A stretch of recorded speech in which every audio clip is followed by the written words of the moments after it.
welcome to the 15-minute brew from JTJ. I'm Ger and this is Lorraine McGuinness. Today Yeah. we're going to talk about recognition and staff awards. So, Mm. last week we spoke on the live episode a little bit about recognizing staff and motivation, and one of the ways that we discussed was staff awards.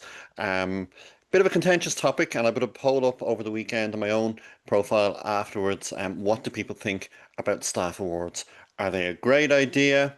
Um, are people a little bit iffy about them because they're all about the team? Why should one person be recognized over anybody else? Do they think they're an absolutely horrible idea, or any other comments that people might have? So far, we have 75% of people saying no, not such a great idea because they're all about because it's a team thing. Um, I think what we'll do in the next couple of minutes is we will speak about the pros and cons and maybe come down on one side or the other. What do you think of that, Lorraine? I think that's a good idea. I think I also was one of the people who voted in your poll. And I was one who said that they're not the best idea because I think the poll that we're talking about was about individual awards, right? Just, for people who are listening in, who may not be on LinkedIn either, it was about individual awards. And I said they're not the best idea because of the recognition piece. And you can't singling out someone, favoritism can happen, embarrassment of that person who may not want to be recognized in front of their peers. It could a lot of it. There's a lot of. I already started into the pros and cons, but there's a lot of negative connotations from it if you are singling out one person. I think for maybe a team award or a team effort. So I think it depends on the type of award. Can I give you some of the pros, some of the reasons why companies and organizations might decide they're a good idea? Hmm. Okay, so every company will have values that they want their employees to represent and they want people to think about when they think about that company. Um, so they might be, oh, great customer service. They might be brilliant salespeople. They might be whatever else it is. And they're always bringing staff, new members of the team through, either as new starters. You might be on a team and you want to show, you want to highlight, well, this is what great performance looks like. So you might have, we'll say customer service. You might have the customer service champion of the year is Lorraine McGuinness. And Lorraine McGuinness is our customer service champion because she goes the extra mile to look after her customer. She responds to emails. She is available to help people internally. Sometimes your customer isn't always an external customer, and she does everything with a smile and good grace, and she represents everything that's brilliant about our brand. Number one, you might want to recognize that Lorraine is a brilliant employee and you want to reward her and you want to elevate her and to keep her in that space for as long as possible. Number two, you might have people on that team or coming into the team new, and you've got a figurehead. You've got somebody to look at. People can tell stories about the time that Lorraine saved the company from certain doom through her brilliant customer service skills.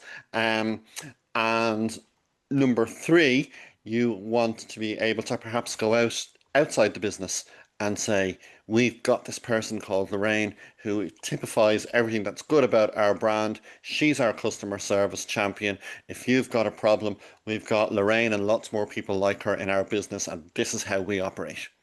Um, I think that's a good rationale to have individual awards, whether they be customer service or sales or whatever other metric that you associate uh, with it. Yeah, I agree with if yeah, there's specific awards for specific things.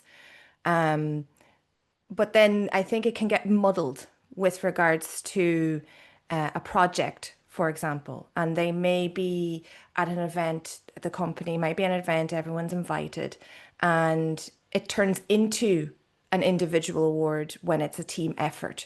I think that it's important that if it is a team effort, that the team is recognized and not the one person in that team, because maybe that person may have been reporting to you or may have been just more present and you're more visible. So you think that Yeah. they're doing all the work in the team, but that's not true. So I think there is a fine line as to whether or not it's, let's say, the customer service performance or salesperson of the year, whatever it might be, because people are aware of those as their own individual metrics.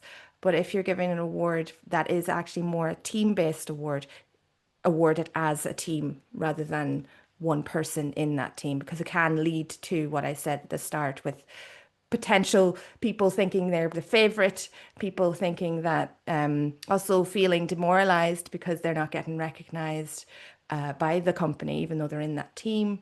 A little bit of resentment maybe for that person because, you know, they may not have been as active, but they've just been visible. So I think that it's just a nuanced thing. I think it is good to recognize people and award people. But the other thing, do people actually care about these awards?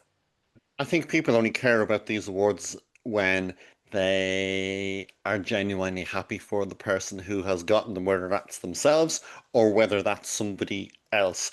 I think sometimes what can happen is we'll just say that you're that customer service person of the year Mm. and you are working on a shop floor and you're the person that is free to go and meet and greet customers and your heads up and your eye contact and stuff like that.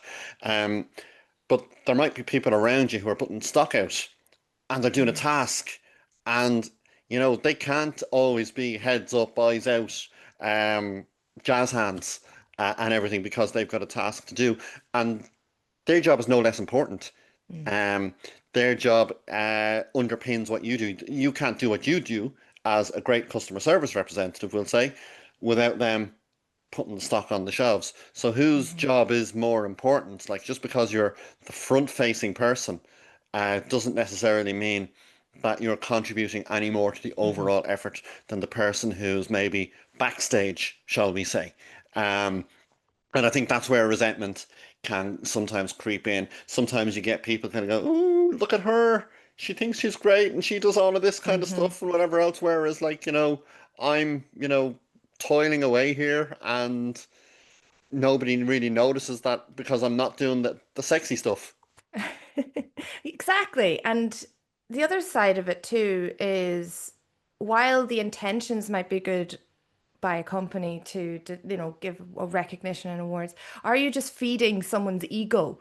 Are you just feeding their belief that they're the ones carrying the team when, as you said there, they could just be doing the bare minimum, and again, they could just be visible, and they think or feel, and there's no problem, but the ego is important not to feed Yeah. unintentionally. You could be doing it. I suppose that's important to that's where performance conversations with Yeah. a line manager or supervisors and leaders in the business come in, that you can't let a person kind of run away with themselves either. And when you're making the decisions as to who's going to win the award, you'll know the personalities and the temperament of people as well. So it's important to make sure you're not rewarding somebody who is likely to let it run to their head. The other thing that you mentioned there, which I think is very important, is that sometimes, and I'm just using customer service again as an example, sometimes um, you can deliver great customer service to one person and it's really stand out and give them a Hmm. five-star experience. But in the meantime, you haven't divided yourself and your time well enough. You're given brutal customer service to the following five people who have had to go elsewhere and you're not available to. Hmm. So it's about gauging, the level of um, your input and what you can give, what you can realistically give. So you've got to be kind of a bit democratic, I suppose, about it too. Hmm. So Hmm. those awards, they've got merit, but the poll is saying so far that it's more of a team effort. Uh, so I think that's very interesting. and one to certainly take away. One to take away for sure. And if anyone has any opinions on it, let us know. Even if the poll is closed, if you can't access the poll, if you're not on LinkedIn, wherever this is posted, let us know in the comments. And, let's spark debate on it. I think it's a very debatable product, debatable topic for us to cover. So, Okay, and that is the 15-minute brew.